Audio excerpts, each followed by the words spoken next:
29/6/2022 प्रातः मुरली ओम शांति बाप दादा मधुबन।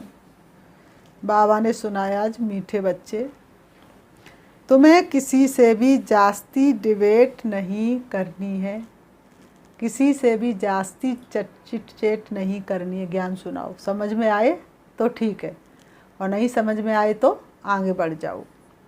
सिर्फ बाप का परिचय सबको दो, होगा तुम्हारे कुल का तो समझ जाएगा और नहीं होगा तो कितना भी समझाते रहो। ब्राह्मण बनना होगा तो एक शब्द से बन जाएगा और नहीं बनना होगा तो तुम्हें कितनी भी बड़ी कथा सुनाते रहो। प्रश्न है, बेहद के बाप को मातेले बच्चे भी हैं तो सौतेले भी हैं, मातेले कौन? बेहद के बाप को मातेले बच्चे भी हैं तो सौतेले भी हैं, मातेले कौन? उत्तर, जो बाप की श्रीमत पर चलते हैं, पवित्रता की पक्की राखी बांधी हुई है। निश्चय है कि हम बेहद का वर्षा लेकर ही रहेंगे। ऐसे निश्चय बुद्धि बच्चे मातेले बच्चे हैं। मातेले बच्चे कौन से हैं? जिन्होंने पवित्रता की पक्की राखी बांधी है और उन्होंने प्रतिज्ञा की है कुछ भी हो जाए हम बाप से वर्षा लेकर ही रहेंगे। ऐसे निश्चय बुद्धि बच्चे मातेले बच्चे हैं और जो मनमत पर चलते, कभी निश्चय कभी संशय, प्रतिज्ञा करके भी तोड़ देते हैं, वह हैं सौतेले। तो आप कौन है, सौतेले के मातेले? सपूत बच्चों का काम है बाप की हर बात मानना। सपूत बच्चों का काम है बाप की हर बात मानना। बाप पहली मत देते हैं मीठे बच्चे, अब प्रतिज्ञा की सच्ची राखी बांधो, भिकारी वृत्ति को समाप्त करो। गीत है, जाग सजनिया जाग, तुझे तेरा सजन जगाए रे। ओम शांति। बच्चों ने गीत का अर्थ तो समझ लिया। नई सृष्टि, नया युग और पुरानी सृष्टि पुराना युग। पुरानी सृष्टि के बाद आती है नई सृष्टि। नई सृष्टि की रचना परम पिता परमात्मा ही करते हैं। फिर उसको ईश्वर कहो बा प्रभु कहो, उनका नाम भी जरूर कहना पड़े। सिर्फ प्रभु कहने से योग किससे लगाएं? उन्होंने कितने भगवान बना दिए, राम भगवान, कृष्ण भगवान, दुर्गे भगवान, हनुमान भगवान। अब कितने भगवान, अब किसको भगवान माने? करोड़ों भगवान है। तो बताओ, बाबा ने कहा प्रभु, अरे उनका नाम बाबा ने कहा सिर्फ प्रभु कहने से योग किससे लगाएं, किसको याद करें? मनुष्य तो कहते उसको नाम रूप देश काल है ही नहीं, तो फिर भगवान कैसा है? अरे उनका शिव नाम तो भारत में बाला है, जिसकी शिवरात्रि मनाई जाती है। उनको बाप कहा जाता है। जब बाप का परिचय हो तब बाप से बुद्धि योग लगे। किसी से जास्ती डिबेट करना भी फालतू है। बाबा ने कहा पहले पहले बेहद के बाप का परिचय देना है। वह मनुष्य सृष्टि कैसे, कब और कौन सी रचते हैं? लौकिक बाप तो सतयुग से लेकर कलयुग के अंत तक मिलता ही रहता है, परंतु याद फिर भी पारलौकिक बाप को ही किया जाता है। लौकिक बाप होते हुए भी दुख जब होता है तब पारलौकिक बाप को याद करते हैं। वह है परम धाम में रहने वाला पिता। परम धाम कभी स्वर्ग को नहीं समझना, लेकिन मनुष्यों को ना पता होने के कारण वह स्वर्ग को ऊपर समझ लेते हैं। सतयुग तो यहाँ का धाम है, परम धाम है वह जहाँ परम पिता परमात्मा और आत्माएं निवास करती हैं। अब जबकि सभी आत्माओं का बाप स्वर्ग का रचयिता है, तो फिर बच्चों को स्वर्ग की राजाई क्यों नहीं है? बाप की प्रॉपर्टी पर अधिकार क्यों नहीं है? बच्चे नरक में क्यों दुख उठा रहे हैं, ये किसी को पता नहीं। हाँ, स्वर्ग की बादशाही कोई समय थी जरूर। नई दुनिया, नया युग था। अभी पुरानी दुनिया पुराना युग है। बाप ने तो स्वर्ग रचा, अब धीरे धीरे नरक बन गया है। कोई भी माँ बाप अपने बच्चों के लिए पुराना मकान नहीं बनाते। माँ बाप बच्चों के लिए हमेशा नया मकान बनाते हैं, लेकिन पुराना अपने आप ही हो जाता है।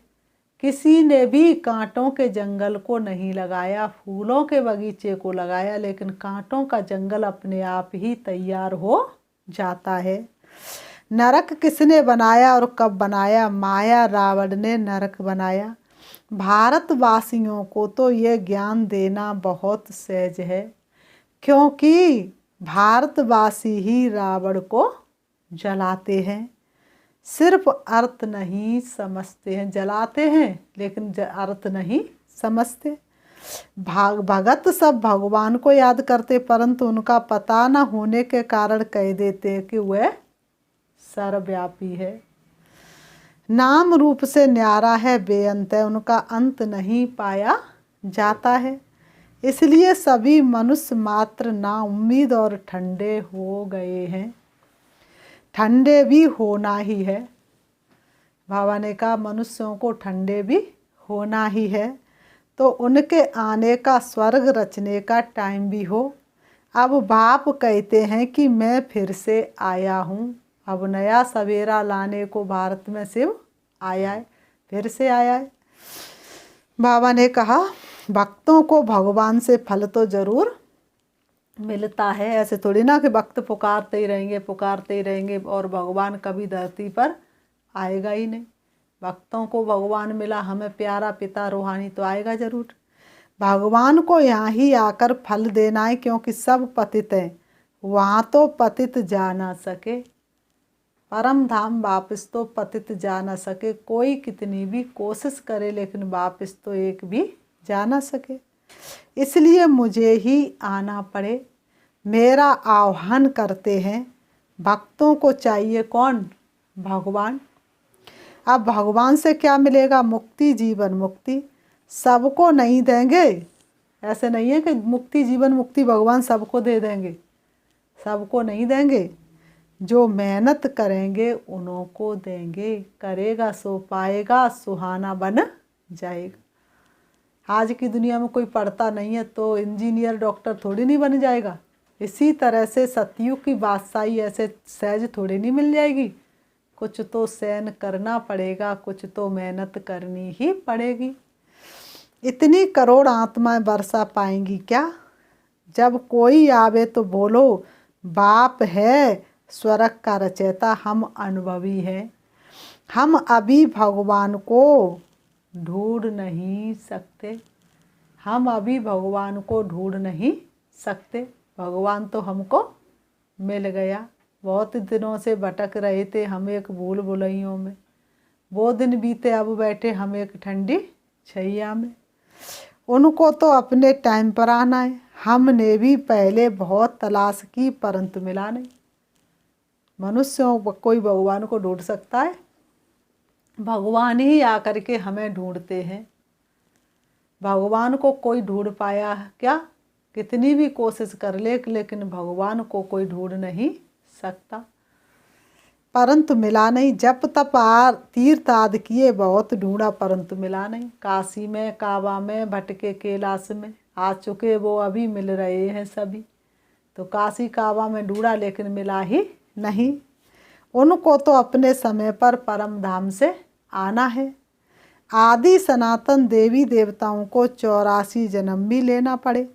5 वर्ण की भी मशहूर हैं। अभी है सूद वर्ण, उनके बाद ब्राह्मण वर्ण। वर्णों पर भी अच्छी रीति समझाना है। विराट रूप में भी वर्ण होते हैं, ब्राह्मणों का भी वर्ण है। उन्हों को पता नहीं तो पहले पहले परिचय देना है कि बाप है स्वर्ग का रचयिता और हम हैं ब्रह्मा कुमार कुमारियाँ। बाप आकर ब्राह्मण रचे तब तो हम देवता बने। भगवान आकर के ब्राह्मण रचे तब तो हम देवता बने। प्रजापिता ब्रह्मा नाम है, तो ब्रह्मा मुख द्वारा ब्राह्मण रचते हैं। इसलिए शास्त्रों में दिखाया है कि ब्रह्मा के मुख से ब्राह्मण पैदा हुए। मुख से कोई ब्राह्मण पैदा नहीं हो सकते। वास्तव में भगवान ब्रह्मा के मुख के द्वारा जब ज्ञान सुनाते हैं तब ब्राह्मणों की रचना होती है। ब्रह्मा का बाप ऐसे बाबा गोया ये है ईश्वर का कुल। जैसे कृपलानी कुल बासवानी कुल होता है, वैसे इस समय तुम्हारा है ईश्वरी कुल। माता पिता भाई बहनों का वो छोटा संसार है। किस्मत वालों को ही मिलता ये दैवी परिवार है। तुम हो उनकी औलाद जो सच्चे ब्राह्मण हैं। तुम हो उनकी औलाद जो सच्चे ब्राह्मण हैं, जिन्होंने पवित्रता की प्रतिज्ञा की है। बल बच्चे तो सभी हैं, परंतु उनमें भी कोई मातेले है, कोई सौतेले हैं। मातेले जो हैं उन्हों को तो पवित्रता की राखी बांधी हुई है। बाबा ने कहा राखी बंधन का भी त्योहार है ना। सब इस संगम युग की बातें हैं। दशहरा भी संगम युग का है। विनाश के बाद फट से दिवाली आती है। सबकी ज्योति जग जाती है। कलयुग में सबकी ज्योति बुझी हुई है। कलयुग में सबकी ज्योति बुझी हुई है। अब बाप को खिवैया बागवान भी कहते हैं। ब्रह्मा विष्णु शंकर को खिवैया व बागवान नहीं कहेंगे। बाप आकर अपने बगीचे में अपने बच्चों को देखते हैं। उनमें कोई गुलाब है, कोई चंपा, कोई लिली फ्लावर है। हर एक में ज्ञान की खुशबू है। बाबा ने कहा हर एक में ज्ञान की खुशबू है। तुम अब कांटे से फूल बन रहे हो। ये है कांटों का जंगल। ये है कांटों का जंगल। जग में लट्टू की तरह तू खूब रे घूमा। खोखली दुनिया के दर दर खूब रे झूमा। अब न करना झूठी नगरी में कभी फेरा। चल मुसाफिर चल यहाँ कोई नहीं तेरा। तो ये कांटों का जंगल है, कोई किसी का नहीं। इसलिए मैं और मेरा बाबा। तो कितना झगड़ा मारा मारी आदि है, क्योंकि सब नास्तिक है, निधन के हैं। धनी है नहीं जो उन्हों को मत दे और धनी का बनावे। धनी को कोई जानते नहीं तो धनी को जरूर आना पड़े ना। तो बाप आकर धन का बनाते हैं। मनुष्य चाहते भी हैं कि एक धर्म एक राज्य हो, पवित्रता भी हो। सतयुग में एक धर्म था ना। बाबा ने कहा सतयुग में एक धर्म था ना। अब तो दुख धाम है। अब तुम ब्राह्मण वर्ण में ट्रांसफ़र हुए हो, फिर देवता वर्ण में जाएंगे, फिर इस पतित सृष्टि पर आएंगे नहीं। सीधे कहाँ जाएंगे? सतयुग में। फिर पतित सृष्टि पर आएंगे ही नहीं। भारत है सबसे ऊंच खंड। अगर गीता का खंडन नहीं करते तो ये भारत कौन कहलावे। इसलिए भारत को क्या कहा? विश्व गुरु। वास्तव में भारत विश्व गुरु है। शिव के मंदिर में जाते हैं ना, वह है बेहद के बाप का मंदिर, क्योंकि बाप ही सदगति दाता है। निधन को अनाथों को आकर धन का बनाते हैं। ये बातें बाप के सिवाय और कोई समझा ना सके। और वह सब है भक्ति सिखलाने वाले। वहाँ तो ज्ञान की बात है नहीं। भक्ति करने वालों के पास तो ज्ञान की कोई बात है ही नहीं, सिर्फ भक्ति की ही बातें मिलेंगी।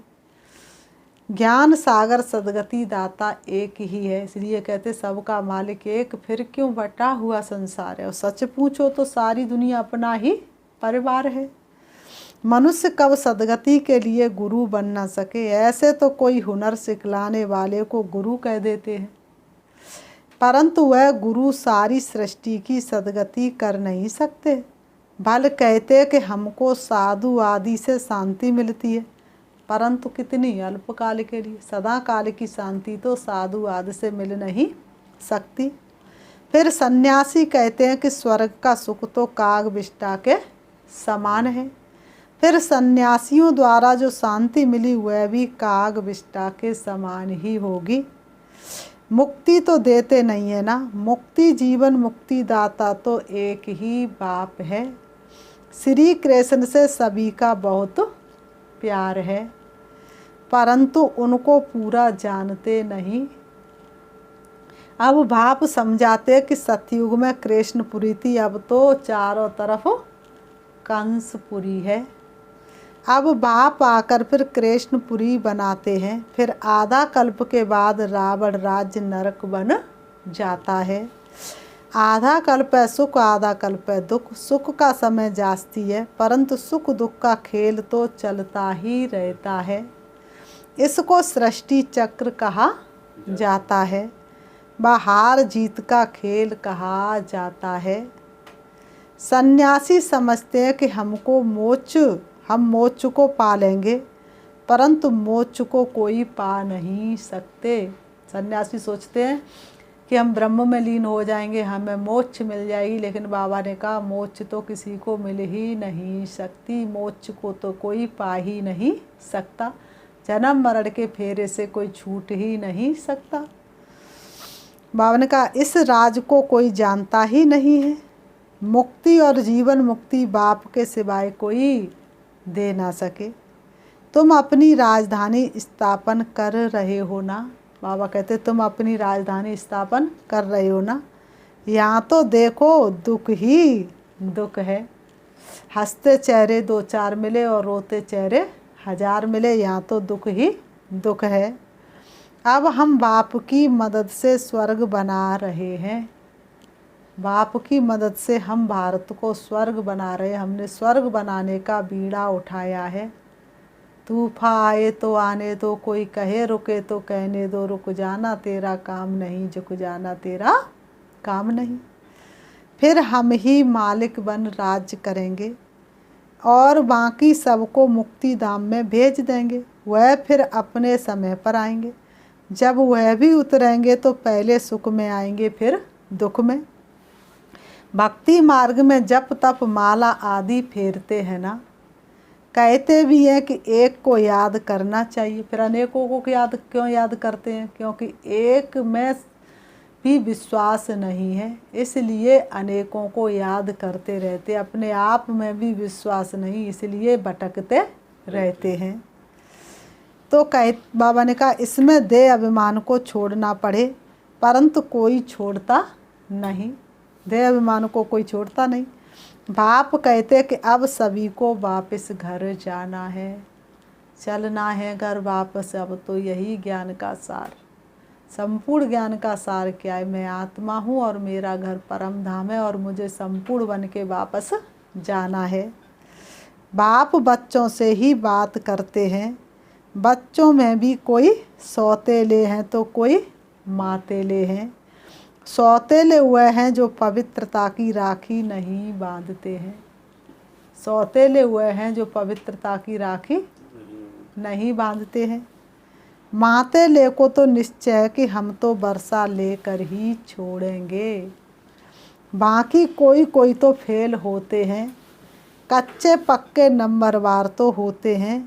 पक्के जो होंगे वह स्त्री बच्चों आदि सबको लेकर आएंगे, आप समान बनाएंगे। जो पक्के होंगे उन्हें लगेगा कि सबको विकार में जाने से बचाएं, सबकी ज़िंदगी को बचाएं। हंस बगुले तो इकट्ठे रह ना सके, कह रही मैं कैसे निभे बेर केर के संग। तो हंस बगुले को तो इकट्ठे रह ना सके। बड़ी जिम्मेवारी है बाप के ऊपर, सबको पवित्र बनाना ये बाप का काम है। इसलिए बाप कहते हैं दोनों पहिया एक साथ चलो। स्त्री और पति साथ साथ चलते तो गाड़ी ठीक चलती है। चलो हम दोनों पवित्रता का हथियाला बांधते हैं। अब हम पवित्र बन बाप से वर्षा जरूर लेंगे। ब्रह्मा के बच्चे बने तो भाई बहन हो गए, फिर क्रिमिनल असल्ट हो ना सके। जब हम भाई बहन हैं तो हमारी क्रिमिनल दृष्टि कैसे जा सकती है? विकार में तो जा ना सके, ये ईश्वरी नियम कहता है। भाई बहन विकार में जा ना सके, ये ईश्वरी नियम कहता है। अभी बाप कहते कि विष पीने पिलाने की वृत्ति तोड़ देनी है। ना विष पीना है और ना दूसरों को पिलाना है, कुछ भी हो जाए। हर एक दो को ज्ञान अमृत पिलाएंगे। हम भी बाप से स्वर्ग का वर्षा लेंगे। सपूत बच्चों का काम है बाप का कहना मानना। जो नहीं मानते हुए कपूत ही ठहरे। जो माँ बाप का कहना नहीं माने तो उनको कोई सपूत कहेगा? क्या कहेगा? ये तो कपूत है। कपूत बच्चों को वर्षा देने में बाप जरूर आनाकानी करेंगे, सोचेंगे मेरी संपत्ति को गवा ना दे। तुम ब्राह्मण देवता बनने वाले हो तो तुम्हें अपनी स्त्री को भी ज्ञान अमृत पिलाना चाहिए। बाबा ने कहा तुम्हें अपनी स्त्री को भी ज्ञान अमृत पिलाना चाहिए। जैसे छोटे बच्चों को नाक पकड़कर दवाई पिलाई जाती है ना, बाबा ने कहा ऐसे ही तुम्हें अपनी स्त्री को ज्ञान में ज़बरदस्ती लाना है। स्त्री को कहो कि तुम मानती हो कि ये पति तुम्हारा गुरु ईश्वर है तो ज़रूर हम तुम्हारी सदगति करेंगे ना। पुरुष तो झट स्त्री को आप समान बना सकता है। स्त्री को पुरुष को बनाने में टाइम लगेगा, मेहनत लगेगी, लेकिन पुरुष स्त्री को तुरंत ही बना सकता है। स्त्री पुरुष को जल्दी नहीं बना सकेगी, इसलिए अबलाओं पर बहुत अत्याचार होते हैं। बच्चियों को बहुत मार खानी पड़ती है।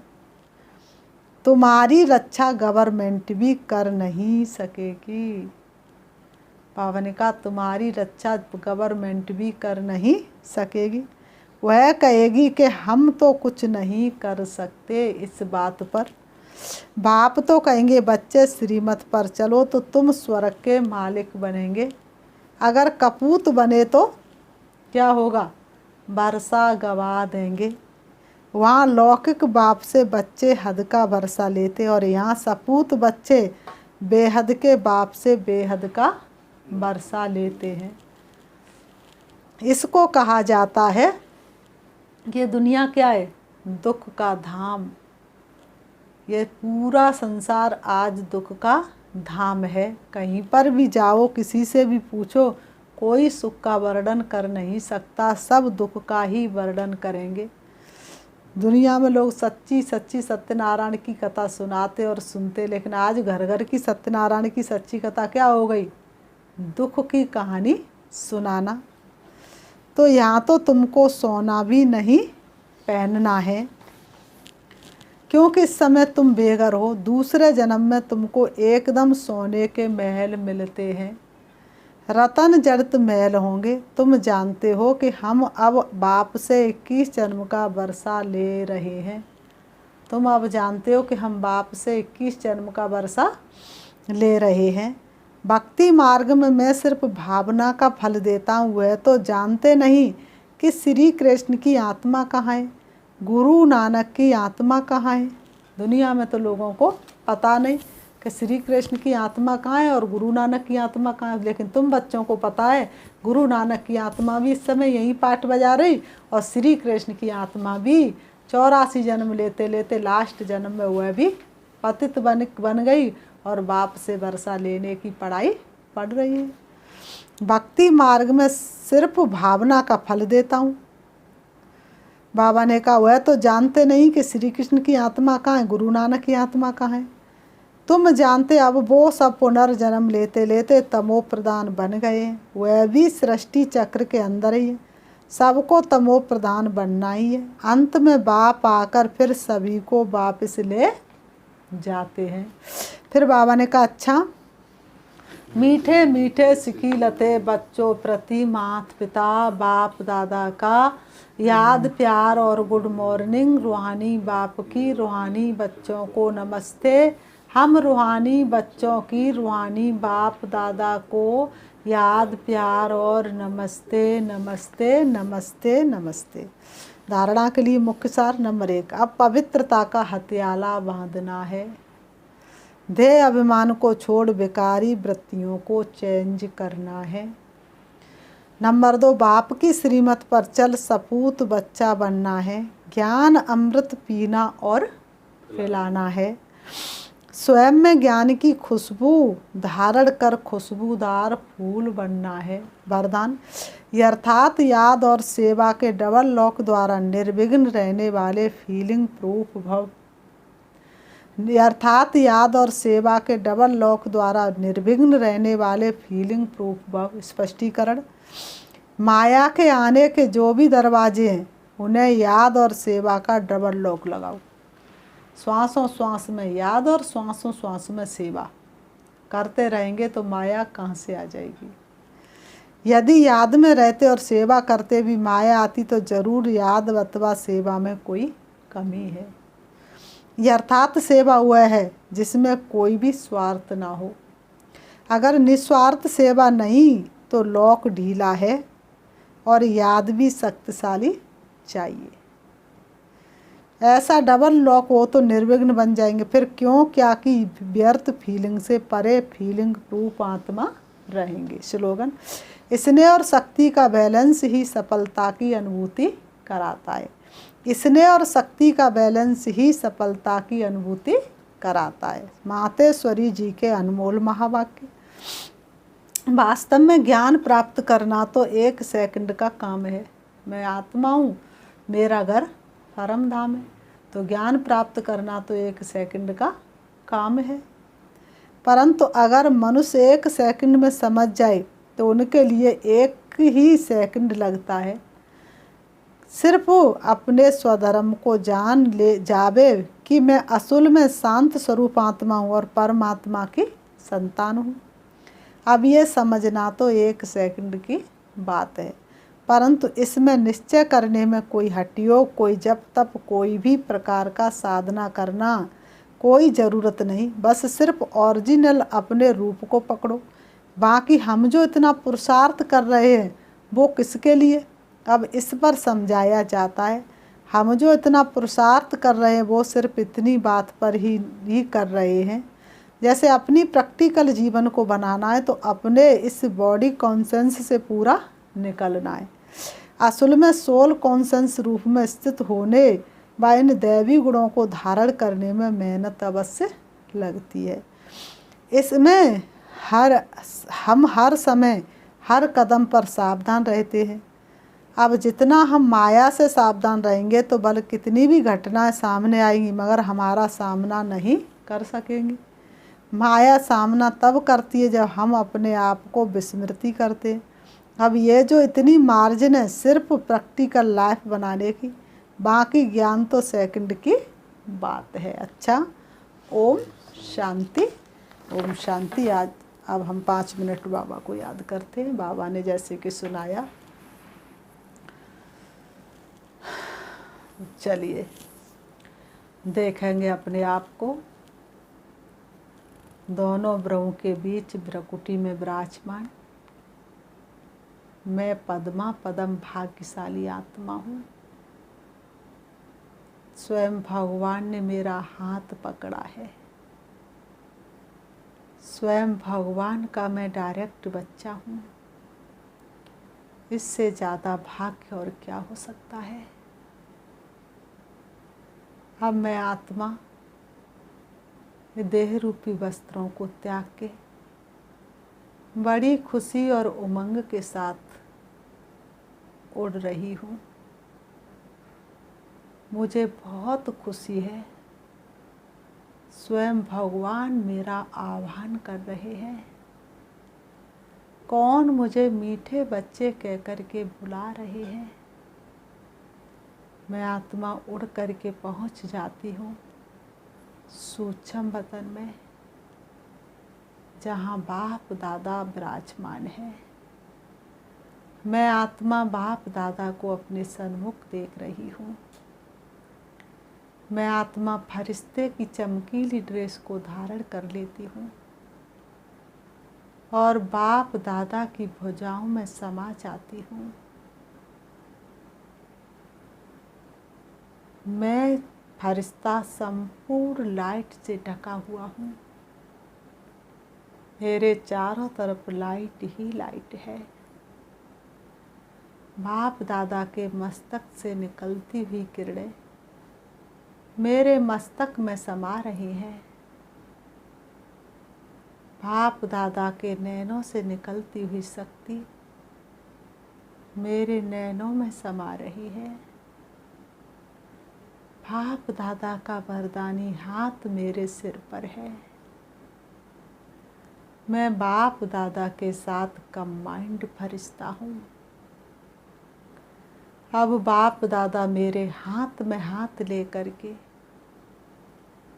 एक बहुत सुंदर बगीचे की ओर ले जा रहे हैं।